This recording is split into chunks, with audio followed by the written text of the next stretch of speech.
bem-vindos ao Papeando com Pamplona. Estamos aqui diretamente da sede do Jus Brasil para gravar mais um episódio. Vocês vão curtir comigo. Me acompanhem.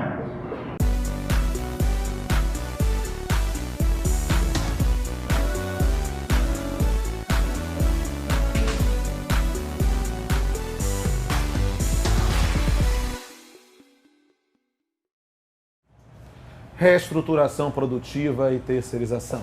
Este é o tema do Papeando com Pamplona de hoje. E eu vou ter o enorme prazer de conversar com Daniela Muradas, advogada, professora da Universidade Federal de Minas Gerais e, para meu enorme prazer e honra, alguém que eu destino um amor fraternal. Dani, que bom recebê-la. Prazer é todo meu, Pamplona. Recebê-la aqui é a realização de um sonho e um desejo do meu coração. E eu quero conversar com você sobre um tema que eu sei que lhe agrada muito, que é a reestruturação produtiva e terceirização. E eu sei que é algo que é objeto de sua luta, de suas pesquisas, de suas reflexões, e eu queria que você definisse aqui para o pessoal que está nos ouvindo, o que é reestruturação produtiva? Reestruturação produtiva é um novo modelo de organização das empresas. Esse modelo ele surgiu no Japão e depois ele foi ocidentalizado na década de 70 no mundo inteiro e depois, nos anos 90, ele veio para o Brasil. Sim, mas quais as principais características? O que é que muda no processo produtivo? O processo produtivo tradicional, ele era caracterizado pela empresa concentrada. Ou seja, a empresa, todas as etapas fabris, elas se concentravam numa mesma fábrica, que produzia buscando atender desejos presumidos da sociedade. Sim. Além disso, dentro dessa empresa, a divisão do trabalho, ela era rígida. Cada trabalhador, ocupava uma posição repetindo atividades que, na sua concatenação, geraria a produção de um bem ou um serviço final. Esse modelo tradicional de produção, ele foi modificado, adaptadas às condições antropológicas, culturais, econômicas e desenvolvimento japonesa. Bem, e lá, a primeira coisa que se fez foi quebrar o modelo da antecipação do desejo, da produção que se baseia num desejo presumido. Agora a produção, quer dizer, a produção inventada no modelo japonês, no modelo que nós chamamos de paradigma Toyota, ele é um modelo de produção instantânea, né? Por isso nós chamamos de produção just in time. Just in time. Mas isso muda a figura do empregador? É preciso um novo olhar para o empregador para isso? É preciso. Por quê? Porque esse modo de produzir, esse novo modo de produzir, ele se baseia na ideia da especialidade das empresas. Ou seja, o capital também passou a ser fragmentado, transferindo-se etapas produtivas para outras empresas. Então, portanto, esse modelo produtivo ele é baseado na produção em cadeia. Essa ideia de produção em cadeia e de delegação a outras empresas chama o polêmico tema da terceirização, nosso segundo corte. Para a efeito didático, em que consiste a terceirização? E ela é um fenômeno inevitável? Nós chamamos, a grosso modo, de terceirização todas as formas através das quais se contrata um trabalhador por pessoas ou empresas interpostas.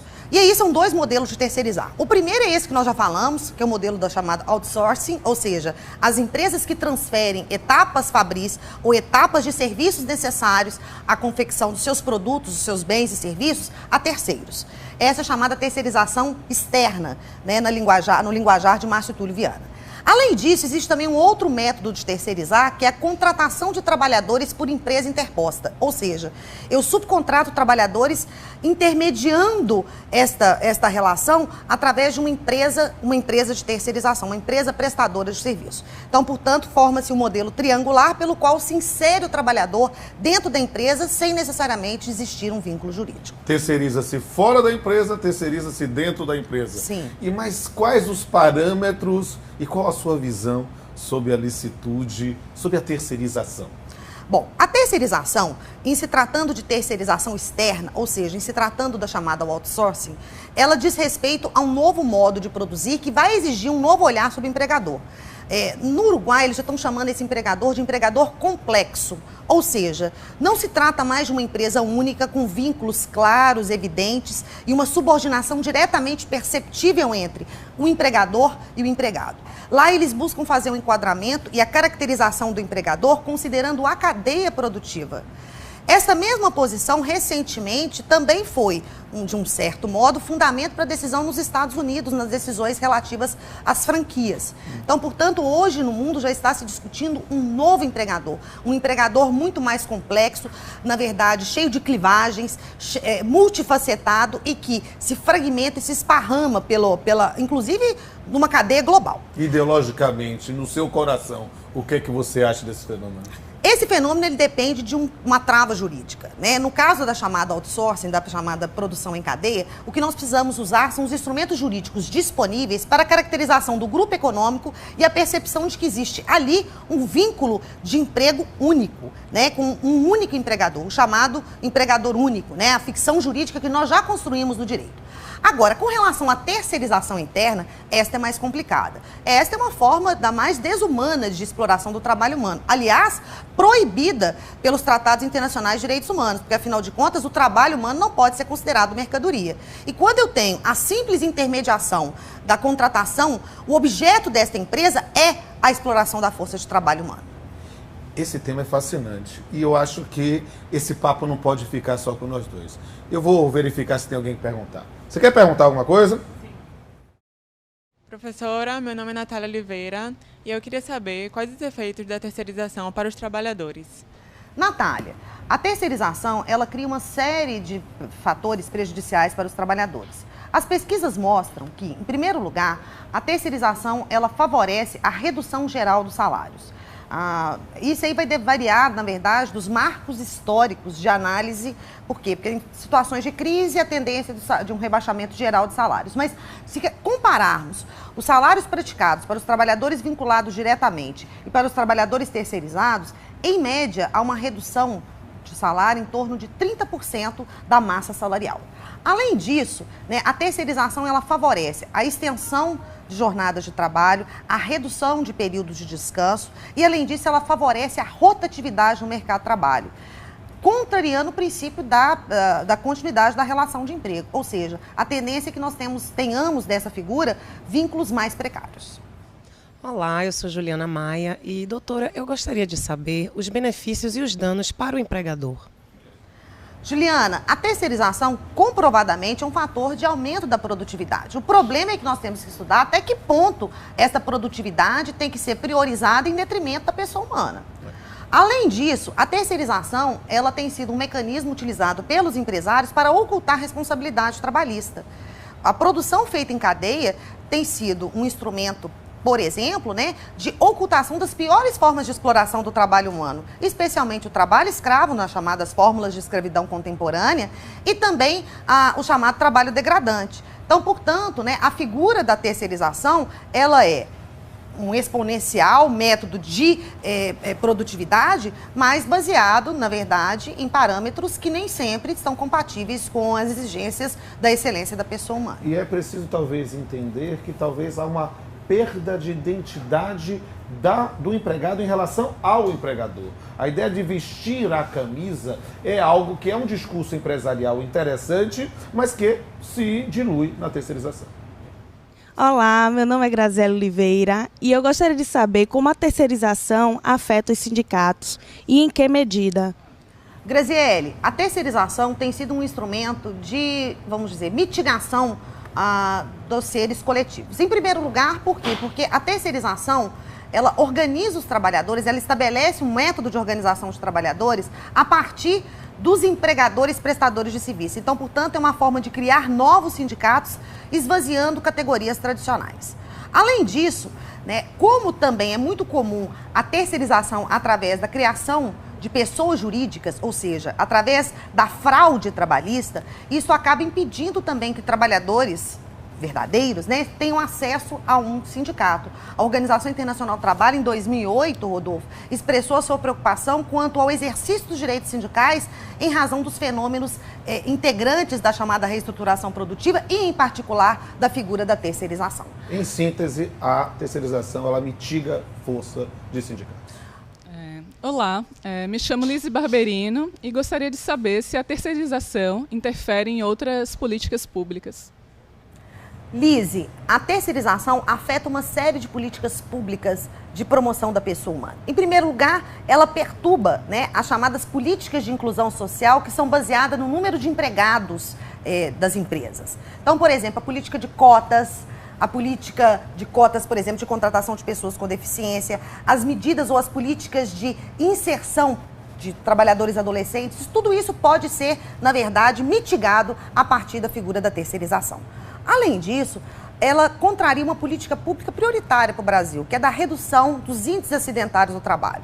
A terceirização é um fator que comprovadamente aumenta, e de modo grave, os índices acidentários do trabalho no Brasil. Então, portanto, a terceirização, sob a perspectiva social e sob a perspectiva das contas públicas, ela é um malefício. Oi, meu nome é Carolina Pinheiro. Eu queria saber qual a sua opinião sobre a compatibilidade da terceirização com os princípios constitucionais de proteção do trabalho. Carolina, eu particularmente tenho uma certa dificuldade de perceber uma compatibilidade entre a figura da terceirização e a Constituição brasileira.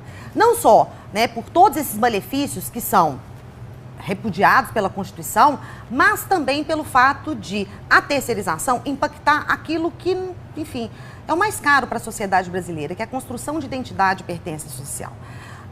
Esse é um tema que até exigiria uma análise um pouco mais aprofundada, mas a sociedade democrática, ela quer ter cidadania, cidadãos verdadeiros. E a terceirização, ela é uma figura que acaba criando cidadãos de segunda categoria, com níveis diferenciados, não nominalmente, mas socialmente diferenciados, de trabalhadores que executam atividades de igual valor.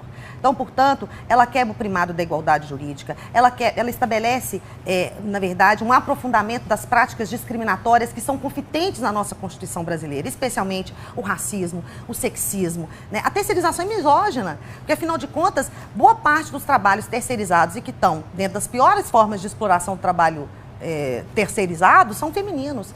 A base dos trabalhadores terceirizados tem, na verdade, na cor negra, né, uma característica geral. Então, claro que reproduzindo, né, as distorções raciais que existem no nosso mercado de trabalho. Então, portanto, a terceirização ela é um fenômeno que, ao contrário da redução das desigualdades, né, regionais, das desigualdades sociais, das políticas de promoção da pessoa humana, ela vem contrariando tudo aquilo que a Constituição aspira como ideal verdadeiro e democrático. É algo para se pensar. Oi, meu nome é Elivaldo Rocha. Eu gostaria de saber se é possível e conveniente impor limite ao modo como as empresas se organizam. Elivaldo, a economia é uma invenção humana. E à medida em que é uma invenção humana, também pode, pelo humano, ser limitada. Então, portanto, a análise de conveniência tem que ser feita pelas pessoas humanas, sabendo, né, se a prioridade vai ser a pessoa humana ou, ao contrário, se a prioridade será o lucro sem peias. Isso é algo que remete a uma reflexão profunda. Eu gostaria, Dani, de ficar conversando com você, papeando com você, horas e horas e horas seguidas, mas o nosso tempo é curto. E por isso eu quero dizer que eu estou muito feliz de realizar esse desejo, esse sonho de entrevistar alguém que eu tenho como uma irmã mais jovem, muito mais linda e muito mais aguerrida, quase skinhead.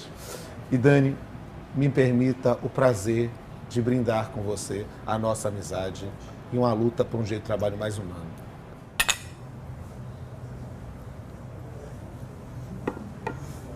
É um prazer gravar o Papeando com Pamplona.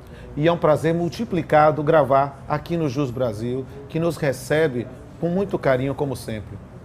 Se você gostou do programa, veja lá na hashtag Papeando com Pamplona e você verá essa gravação e várias outras gravações.